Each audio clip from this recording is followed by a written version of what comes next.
الحمد للہ رب العالمین والصلاة والسلام علی خاتم النبیین اما بعد فاعوذ باللہ من الشیطان الرجیم بسم اللہ الرحمن الرحیم. پڑھیے الصلاة والسلام علیک یا رسول اللہ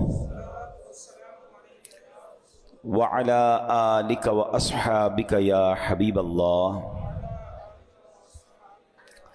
الصلاة والسلام علیک یا نبی اللہ وعلی آلک واصحابک یا نور اللہ. درود پاک پڑھنے کے بے شمار فضائل و برکات ہیں. بڑی مشہور حدیث ہے.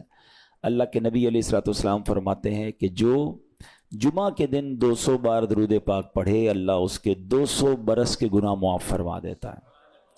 تو یہ ہمیں غور کرنا ہے اور ہمیں جمعے کے دن کثرت سے درود پاک پڑھنا ہے. آئیے مل کر محبت کے ساتھ بآواز بلند درود پاک پڑھ لیں. صلو علی الحبیب صلی اللہ تعالی علی محمد صلی اللہ علیہ وسلم. قرآن پاک کی وہ آیتیں جس میں رب کریم نے مومنوں سے براہ راست بات کی ہے، مسلمانوں سے براہ راست بات کی ہے اور فرمایا یا ایھا الذین آمنو، اے ایمان والو. وہ ہم نے انشاءاللہ سیریز کو لے کے چلنا ہے اور ہم نے اس بیان کا یا اس ٹاپک کا نام رکھا ہے قرآن کی باتیں. تو پہلی آیت ہم کور کر چکے تھے جس میں نبی پاک علیہ الصلوۃ والسلام کی شان بڑے شاندار انداز میں سورہ بقرہ کی وہ آیت تھی جس میں ہمیں یہ بتایا گیا تھا کہ اے ایمان والو پیارے آقا سے بات کیسے کرنی ہے. ان کو راعنا نہیں کہنا، ان کو انظرنا کہنا ہے. آج جو ہم نے آیت پڑھنی ہے قرآن پاک کی، جس آیت کو سمجھنا ہے، یہ بھی قرآن پاک کی سورہ بقرہ کی آیت ہے. پارہ نمبر 2 ہے اور آیت نمبر 153 ہے. بیوٹیفل آیت and so many good lessons from that آیت. اب وہ آیت کون سی ہے؟ بسم اللہ الرحمن الرحیم. یا ایھا الذین آمنوا استعینوا بالصبر والصلاۃ ان اللہ مع الصابرین. ترجمہ اس کا کیا ہے؟ اے ایمان والو صبر اور نماز سے مدد مانگو، بے شک اللہ صابروں کے ساتھ ہے. اب یہاں بہت خوبصورت باتیں ہمیں سیکھنی ہیں کہ صبر اور نماز سے مدد مانگو. قرآن ہمیں راستہ بتا رہا ہے کہ آپ کو ہیلپ چاہیے تو صبر اور نماز کے ذریعے آپ نے ہیلپ لینی ہے. اب اس کا مطلب یہ ہوا کہ عبادات کی ادائیگی، گناہوں سے رکنے اور نفسانی خواہشات پورا نہ کرنے پر صبر کیا جائے. اور نماز چونکہ تمام عبادات کی اصل ہے، اہل ایمان کی معراج ہے، اللہ اور بندے کے درمیان ایک بیوٹیفل کانٹیکٹ ہے، تو اس لیے اس سے بھی مدد طلب کرنے کا حکم دیا گیا ہے. یہ بھی یاد رہے کہ بدن پر باطنی اعمال میں سب سے سخت صبر ہے اور ظاہری اعمال میں سب سے مشکل نماز ہے. یہ بڑی اہم بات ہے. کچھ اعمال وہ ہیں جن کا تعلق دل سے ہوتا ہے، انسائٹ ہوتا ہے. انسائٹ اعمال میں سب سے مشکل کام کیا ہے؟ صبر کرنا. اور ظاہری عبادتوں میں، جسمانی عبادتوں میں سب سے مشکل کام کیا ہے؟ نماز پڑھنا. تو یہ 2 اہم کام دیے گئے کہ صبر اور نماز سے مدد چاہو. اچھا اب ہم دیکھتے ہیں کہ صبر اور نماز سے مدد ملتی کیسے ہے اور سرکار دو عالم صلی اللہ تعالی علیہ وسلم کا اس میں کیا معمول تھا. اب ذرا سنیے گا. اب نبی پاک علیہ الصلوۃ والسلام کا یہی معمول تھا. حضرت حذیفہ رضی اللہ تعالیٰ عنہ فرماتے ہیں نبی کریم علیہ الصلوۃ والسلام کو جب کوئی سخت مہم پیش آتی تو آپ علیہ الصلوۃ والسلام نماز میں مشغول ہو جاتے. جب میں خود اس آیت کی کچھ دنوں پہلے تیاری کر رہا تھا تو بڑا ایک نیا کہتے ہیں نا نیا باب آنکھوں کے سامنے کھلا کہ یقیناً جب ہم پرابلم میں آتے ہیں ہم دعا بھی کرتے ہیں، ہم لوگوں سے بھی کہتے ہیں، مگر کیا ڈائریکٹلی ہم نماز کی طرف جاتے ہیں؟ حالانکہ قرآن نے ہمیں پرابلمز کا سولوشن کیا دیا ہے کہ صبر اور نماز سے مدد چاہو. اب آگے چلیں. حضرت عمر فاروق کا بھی یہی عمل تھا کہ کوئی مشکل درپیش آتی تو آپ رضی اللہ تعالیٰ کو اگر کبھی اسلامی فوجوں کے آنے میں تاخیر پتہ چلتی، یعنی آپ چونکہ جنگوں کے لیے فوجوں کو روانہ کرتے تھے، بہت شاندار اسٹریٹجک پلانر تھے، تو اب فوج گئی اور ایکسپیکٹیشن یہ تھی کہ فلاں ٹائم کو واپس آ جائے گی. اس زمانے میں ٹیلی فون تو تھا نہیں، انٹرنیٹ تو تھا نہیں کہ لوکیشن شیئر ہو جائے گی یا کال آ جائے گی کہ سر ہم یہاں رکے ہوئے ہیں. اب ٹائم ہو جاتا اور فوج واپس نہ آتی نا تو آپ اب اس کو کیا کرتے کہ اب پتہ تو نہیں کیا ہوا ان کے ساتھ، خیریت سے آ جائیں، تو آپ نماز میں مشغول ہو جاتے، نماز کے لیے کھڑے ہو جاتے. اب کیا ہمارے ساتھ کبھی ایسا ہوتا ہے کہ ہمارا بچہ کہیں گیا ہے، اس کی خبر نہیں آ رہی، یا کوئی چیز ہماری آنی ہے ابھی تک پہنچی نہیں ہے، یا کوئی اچھی نیوز نہیں آ رہی ہے، تو ہم کیا اس کے لیے نماز کی طرف جاتے ہیں؟ یہ نبی پاک کا ہمیشہ معمول رہا. حضرت عبداللہ بن محمد حنفیہ رحمۃ اللہ تعالی علیہ فرماتے ہیں کہ میں اور میرے والد ایک انصاری رشتہ دار کے پاس عیادت کرنے گئے. جب نماز کا وقت ہوا تو انہوں نے اپنے اہل خانہ میں سے کسی کو پکارا کہ اے لڑکی وضو کا پانی لے آؤ اور ہمارے لیے نماز میں راحت پہنچاؤ, نماز پڑھ کر میں راحت پاؤں, جلدی سے وضو کا پانی لے آؤ.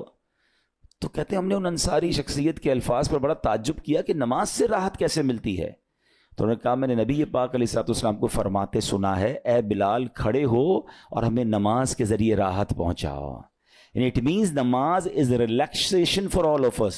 نماز is the way to solve your problem. آپ کو جب کوئی پرابلم آئے نا, آپ اللہ کی بارگاہ میں نماز کے لیے کھڑے ہو جائیں. مکروہ وقت نہیں ہے, آپ نوافل پڑھنا شروع کر دیں. آپ دیکھیں نماز ہیلپ کرے گی آپ کی, نماز سے آپ کے لیے راحتیں ہو جائیں گی. آپ کی حضرت عبد الرحمن بن عوف کتنے بڑے صحابی ہیں رضی اللہ تعالیٰ. یہ وہ صحابی ہیں کہ جو عشرہ مبشرہ میں سے بھی ہیں, and he was billionaire on that time. سب سے امیر صحابہ میں جو نام آتے ہیں وہ حضرت عثمان غنی اور حضرت عبد الرحمن بن عوف رضی اللہ تعالیٰ کے نام آتے ہیں. آپ کا ایک بار بے ہوشی غشی طاری ہوئی, ٹھیک ہے, انکانشیس ہو گئے آپ. تو آپ کی والدہ نے کیا کیا؟ آپ کی والدہ, لوگ سمجھے کہ آپ کی جان نکل گئی ہے, آپ کی والدہ مسجد کی طرف چل پڑیں تاکہ وہاں جا کے نماز پڑھیں اور اس سے مدد حاصل کریں. جب حضرت عبد الرحمن بن عوف کو ہوش آیا نا تو لوگوں نے کہا کہ آپ کی طبیعت کیسی ہے؟ تو آپ نے کہا کیا مجھ پر غشی طاری ہو گئی تھی ہیں؟ تو کہا جی. تو کہتے ہیں بے شک میری بے ہوشی میں میرے پاس 2 فرشتے آئے اور کہنے لگے تم چلتے نہیں کہ ہم تمہیں خدا کی بارگاہ میں لے جائیں اور تمہارے بارے میں فیصلے لیے جائیں. دوسرے فرشتے نے کہا انہیں لوٹا دو, یہ ان افراد میں سے ہے جن کے لیے ان کی ماؤں کے پیٹ میں ہی سعادت مندی لکھ دی گئی تھی, اور ان قریب اللہ تعالیٰ ان کے ذریعے ان کی اولاد کو جب تک چاہے گا نفع دے گا. اس کے بعد آپ رضی اللہ تعالیٰ 1 مہینہ مزید زندہ رہے, اس کے بعد انتقال ہوا.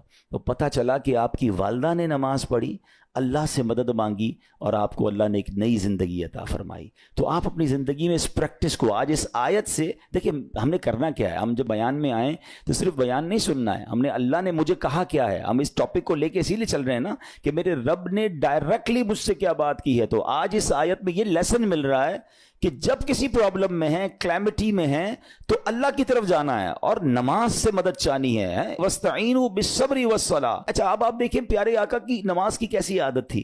بادل گرجتے تھے, آندھی چلتی تھی, کسی بری خبر کی اطلاع آ رہی ہوتی تھی, نبی پاک نماز کی طرف چلے جاتے. اچھا آپ مجھے بتائیں نماز استسقاء کیا ہے؟ بارش نہیں ہو رہی ہے, پیارے آقا نماز پڑھا رہے ہیں. سورج گہن ہو رہا ہے, نبی پاک نماز پڑھا رہے ہیں. چاند گہن ہو رہا ہے, پیارے آقا نماز کی طرف. یعنی کس قدر اللہ کی طرف رجوع ہے. And whenever anything bad happen یا گوئنگ ٹو بیڈ ہیپن, ہونے والی لگ رہی ہے, کچھ بڑا ہونے والا ہے, ہمیں بھی تو خبریں آ رہی ہوتی ہے نا کہ بھائی کل بہت شدید بارش ہوگی, اللہ نہ کرے کوئی اور بری خبر ایکسپیکٹیشن ہے. آپ کو کاروبار میں کوئی ایسی خبر آنے کا ڈر ہے, یا آپ کی کوئی شپمنٹ جاری ہے, واٹ ایور آپ چاہتے ہیں ہر چیز بہتر ہو جائے. قرآن نے فارمولا دیا نا, وَاسْتَعِينُوا بِالصَّبْرِ وَالصَّلَاةِ. اللہ نے ڈائریکٹلی مجھے اور آپ کو کہا ہے. تو from now on words make your practice کہ میں نے انشاءاللہ نماز سے مدد لینی. اور آپ اپنی آنکھوں سے دیکھیں گے اور آپ اللہ سے عرض بھی کریں کہ اللہ تو نہیں قرآن میں کہا ہے مدد لے, میں نے کھڑا ہو گیا نماز کے لیے. تو نماز سے آپ نے مدد لینی ہے. اچھا اب اس کے بعد آیت کا جو سیکنڈ پارٹ ہے کہ صبر سے بھی مدد لینی ہے. اور آگے کیا فرمایا؟ ان اللہ مع الصابرین, اللہ صابروں کے ساتھ ہے. سبحان اللہ.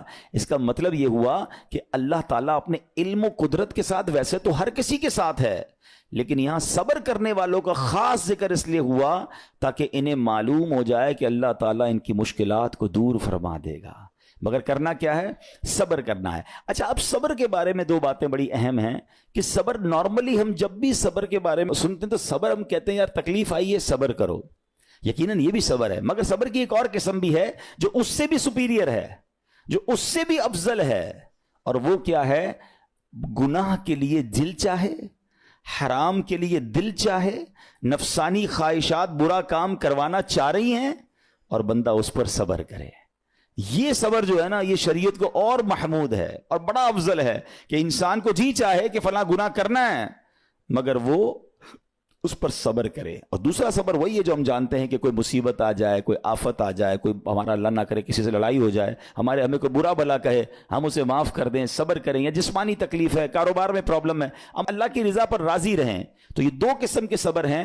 اور جب کوئی بندہ صبر کرتا ہے نا تو قرآن و حدیث اور بزرگان دین کے اقوال سے میں اب آپ اس کے 10 فائدے بتانا چاہتا ہوں. میں کہتا جاؤں گا, آپ اللہ کے ذکر کی نیت سے سبحان اللہ بھی کہتے رہیں, جنت میں درخت بھی لگاتے رہیں. ٹھیک ہے. اللہ تعالیٰ صبر کرنے والوں کے ساتھ ہے. صبر کرنے والے کو اس کے عمل سے اچھا اجر ملے گا. صبر کرنے والے کو بے حساب اجر ملے گا. صبر کرنے والوں کی جزا دیکھ کر قیامت کے لوگ حسرت کریں گے. صبر کرنے والے رب کریم کی طرف سے درود و ہدایت اور رحمت پاتے ہیں. صبر کرنے والے اللہ کو محبوب ہیں. صبر آدھا ایمان ہے. صبر جنت کے خزانوں میں سے ایک خزانہ ہے. صبر کرنے والے کی خطائیں مٹا دی جاتی ہیں, اور صبر ہر بھلائی کی کنجی ہے. اب آتے ہیں ان دونوں صبر کو تھوڑا سا ڈیفائن کرتے ہیں. ایک نفسانی خواہشات, گناہ کا جی چاہتا ہے, کیونکہ نفس ہے نا, وہ تو ہر وقت موج مستی چاہتا ہے, وہ تو ہر وقت چاہتا ہے جناب بس یہ بھی کام کر لوں وہ بھی کر لوں. اب مجھے یہ دیکھنا ہے کہ میرا یہ کام اللہ کو راضی کرے گا یا رب کو ناراض کر دے گا. لیکن جو نفسانی خواہشات پر صبر کرتا ہے نا, گناہ سے اپنے آپ کو بچاتا ہے. قرآن کیا کہتا ہے؟ وَأَمَّا مَنْ خَافَ مَقَامَ رَبِّهِ وَنَهَى النَّفْسَ عَنِ الْهَوَىٰ فَإِنَّ الْجَنَّةَ هِيَ الْمَأْوَىٰ. اور رہا وہ جو اپنے رب کے حضور کھڑے ہونے سے ڈرا اور نفس کو خواہش سے روکا, تو بے شک جنت ہی اس کا ٹھکانہ ہے. دل چاہ رہا ہے, شیطان کہہ رہا ہے کر لے, کوئی دیکھنے والا نہیں ہے, علاقہ بھی چینج کر لیا, شہر بھی تبدیل ہو گیا, nobody here to watch you, مگر اللہ دیکھ رہا ہے. اچھا نارملی اگر غور کریں ہم گناہ کرتے کیوں ہیں؟ جتنے بھی گناہ ہیں, what ever the list of گناہ اٹھائیے. کوئی شراب پیتا ہے, کوئی بدکاری کرتا ہے, معاذ اللہ, کوئی جوا کھیلتا ہے, کوئی جناب بے حیائی کرتا ہے, گندی چیزیں دیکھتا ہے یا جھوٹ بولتا ہے, واٹ ایور. ان تمام گناہوں میں تھوڑی سی لذت ہے, ٹیسٹ. ٹھیک ہے, غیبت میں بھی ٹیسٹ ہے, بلکہ کتابوں میں آیا کہ غیبت میں شراب سے بھی زیادہ مزہ ہے, جبھی تو بندہ چھوڑتا نہیں ہے. اچھا لیکن یہ تمام ٹیسٹ میں ایک بڑی اہم بات اب میں کہنے جا رہا ہوں. یہ بزرگ نے بڑی کمال کی ایک ون لائنر ہمیں دے دیا ہے. وہ کہتے ہیں کبھی بھی لذت کے لیے گناہ مت کرنا, کیونکہ لذت ختم ہو جائے گی, گناہ کا جواب اور پنشمنٹ باقی رہ جائے گی. اب آپ اس فارمولے کو سامنے رکھیں کہ جب بھی ہم گناہ کرتے ہیں فیو منٹس یا فیو آورز کی ایک انجوائمنٹ ہے, آفٹر دیٹ انجوائمنٹ ختم, مگر اس کا جواب باقی ہے, عذاب باقی ہے, اللہ نہ کرے اللہ ناراض ہوا تو پنشمنٹ باقی ہے. تو کیا فرمایا؟ انجوائمنٹ کے لیے گناہ مت کرنا, انجوائمنٹ ختم ہو جائے گی, عذاب باقی رہ جائے گا. اور اگلا سینٹنس کتنا خوبصورت ہے, فرماتے کبھی بھی تکلیف کی وجہ سے نیکی مت چھوڑنا, تکلیف ختم ہو جائے گی, اجر باقی رہ جائے گا. اب مثال دیتا ہوں, اس کی 2-3 ایگزامپل سمجھیے. گناہ کی ایگزامپل تو آپ سمجھ گئے کہ کوئی بھی تھوڑی دیر کا گناہ کرتا ہے, لذت پاتا ہے, وہ گناہ ختم, عذاب باقی.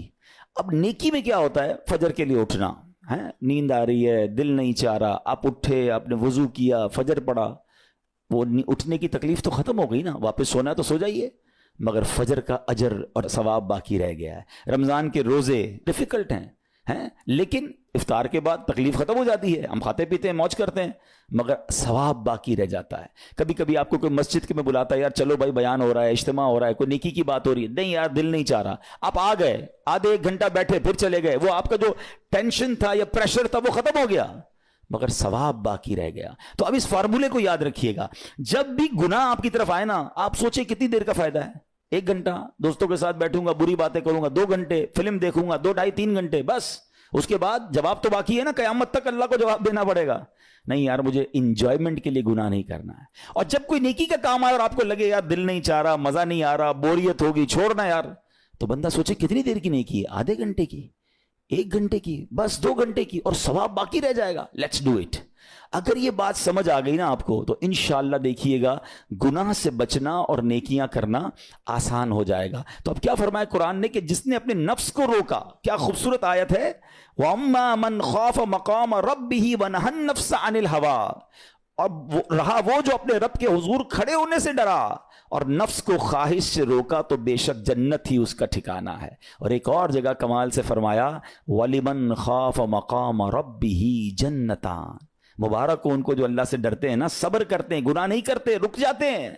قرآن کہتا ہے جو اپنے رب کے حضور کھڑے ہونے سے ڈرے اس کے لیے 2 جنتیں ہیں, 1 نہیں 2 جنتیں ہیں. سورہ رحمان کی آیت ہے, تو پتا چلا کہ نفس کو روکنا یہ آسان بھی نہیں ہے. ہاں دل بہت چاہتا ہے, مگر یہ صبر جو ہے نا, ان اللہ مع الصابرین کا جو معراج ہے, جو ٹاپ آف دا لسٹ صبر ہے, وہ یہ صبر ہے. اچھا اب آتے ہیں ایک اور صبر کی صورت, کہ اب آپ کو کسی نے غصہ دلا دیا, برا بھلا کہا, یا آپ کے مزاج کے خلاف بات ہو گئی, اب آپ نے روکنا ہے اپنے آپ کو. اب غصے کا اظہار نہیں کرنا, لڑائی نہیں کرنی, گالی کا جواب گالی, اینٹ کا جواب پتھر, انگریزی کا مقولہ ہے نا ٹٹ فور ٹیٹ, جیسے کو تیسا نہیں.